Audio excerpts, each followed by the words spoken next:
Kita ke sorotan lainnya, Saudara. Wali Kota Solo yang juga putra sulung Presiden Joko Widodo, Gibran Raka Buming Raka, mengatakan Presiden Jokowi dan Gubernur Jawa Tengah terlibat pembicaraan soal politik saat Presiden melakukan kunjungan kerja ke Solo.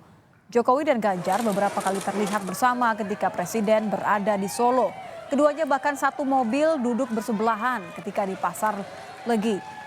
Gibran menyebut tahu semua percakapan antara Presiden dengan Ganjar Pranowo saat keduanya berada dalam satu mobil.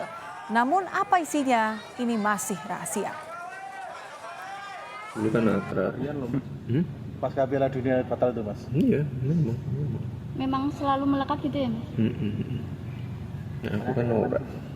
Ada bocoran, Mas, terkait pembicaraan Pak Ganjar sama Pak Presiden? Rahasia. Tapi sempat dikasih tahu, Mas? Saya tahu semua. Tentang politik ada, Mas? Ya tentang politik lah, Mbak. Oh, oke. Mengarah ke Pilpres, Nanti aja ya. Pilgub. Nanti wes pokoknya beres